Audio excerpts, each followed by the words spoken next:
Hanoï, le carrefour de l'ancienne rue Paul Bert et du Petit Lac, à l'heure de la sortie d'usine. Pas une seule voiture, mais beaucoup de vélos sur lesquels se déplace lentement, machinalement la foule des travailleurs, dans une régularité impressionnante.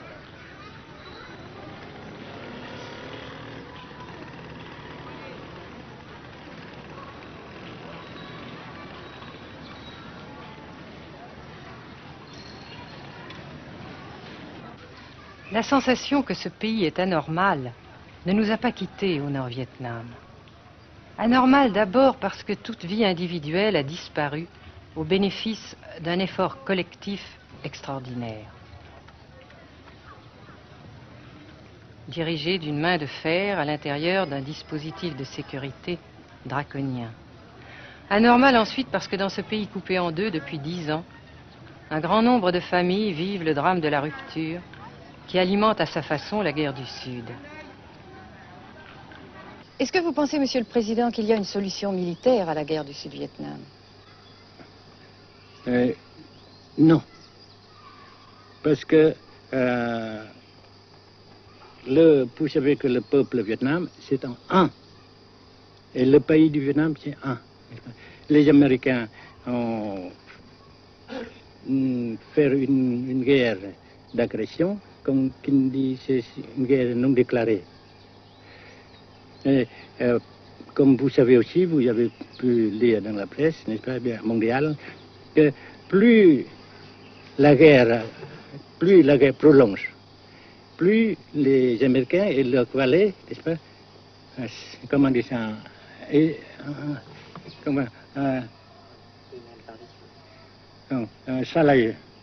s'enliser, hein? Et plus ils supportent des échecs, comme vous savez récemment, n'est-ce pas? Par conséquent, la guerre ne peut pas durer éternellement. Et je suis très heureux que les politiciens haut placés français ont reconnu cela. Vous pensez que le général de Gaulle pourrait en quelque sorte, à un certain moment, arbitrer le conflit? Arbitrer, qu'est-ce que vous comprenez par le mot arbitraire? Nous ne sommes pas des équipes de football. Hein? Mais au-delà des accords de Genève, si je ne me trompe, une idée du général de Gaulle est la neutralisation de tout le sud-est asiatique. Est-ce que c'est une idée qui vous semble intéressante? Comme j'ai déjà dit quelquefois, c'est une idée intéressante. Mais ça dépend encore de la volonté de ces peuples et la manière comment on procède à réaliser. C'est une grande question, n'est-ce pas? Et je ne peux pas dire que je suis d'accord. Et je ne dis pas que je ne suis pas d'accord, n'est-ce pas? Mais parce que vous dites, par exemple, vous dites fleurs. Fleurs, il y a beaucoup de sortes de fleurs. Il y a des roses, et des blanches, des rouges, etc. Et il y a qui sont bons et d'autres qui ne sont pas bons. Mais on dit fleurs. Monsieur le Président, nous avons constaté avec chagrin qu'au cours de notre voyage au Nord-Vietnam, que l'influence française était devenue à peu près inexistante dans votre pays. Les moins de 25 ans ne comprennent plus du tout le français. Et je me demande si, à votre idée, des rapports peuvent se rétablir tels que la France continue à jouer une sorte de rôle culturel ici. Avec la France surtout et avec tous les autres pays. Nous voulons avoir une coopération amicale, culturelle, économique, etc. Mais je suis sûr que vous ne voulez pas avoir, n'est-ce pas, que la France ait l'influence qu'elle avait avant. C'est une autre chose. Naturellement, c'est une autre époque. Mais coopération culturelle, économique, qu'est-ce qu'il y a encore, sportive par exemple, oui. etc., n'est-ce pas, nous le désirons. Si la guerre se cristallise au sud et se poursuit encore pendant quelques années, pensez-vous que l'avenir économique du Nord-Vietnam soit viable? Je suis sûr que c'est non seulement viable, mais ça progresse. Parce que vous avez vu vous-même, vous avez constaté vous-même qu'ici, nous travaillons beaucoup, notre peuple travaille beaucoup, avec abnégation, n'est-ce pas, et avec dévouement, avec enthousiasme.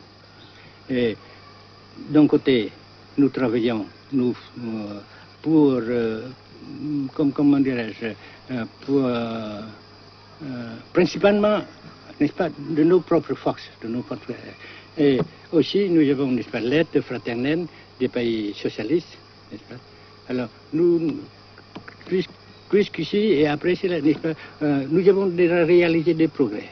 Pas très grand comme nous voulons, mais nous avons réalisé des progrès. Et dans l'avenir, nous progressons de même. Mais vous mentionnez là l'aide des pays socialistes.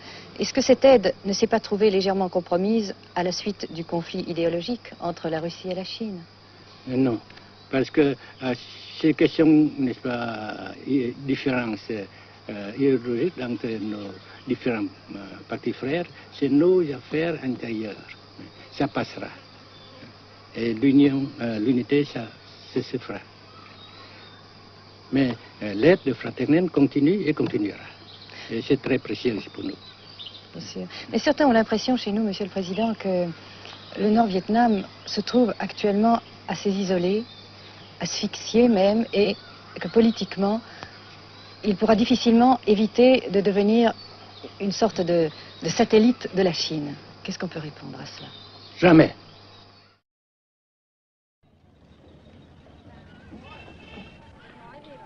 À Hanoï, la vie continue, malgré les alertes, malgré l'évacuation de plus de la moitié des habitants. Les petits magasins de la rue de la Soie sont pour la plupart fermés. Seule la trêve du Tête et ses fêtes de famille devaient redonner pour quelques jours un peu d'animation à la ville, avec la traditionnelle branche de pêcher en fleurs, symbole du nouvel an lunaire et du printemps tonkinois. La trêve, malheureusement, ne fut qu'un espoir déçu.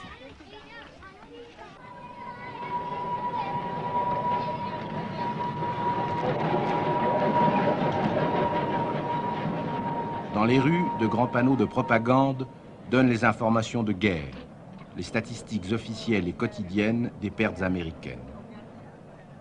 Selon le gouvernement de la République démocratique du Vietnam, 1631 avions américains auraient été abattus au-dessus du Nord-Vietnam.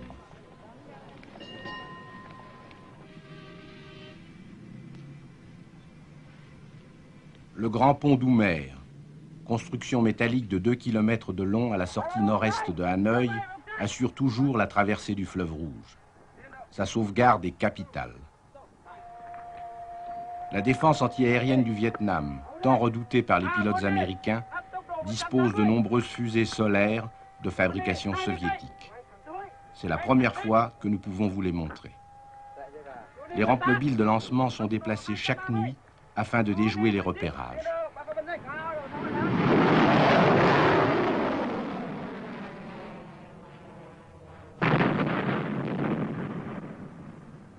Selon les milieux officiels de Hanoï, 54 avions de l'US Air Force auraient été abattus en 1966 par la seule défense antiaérienne de la capitale.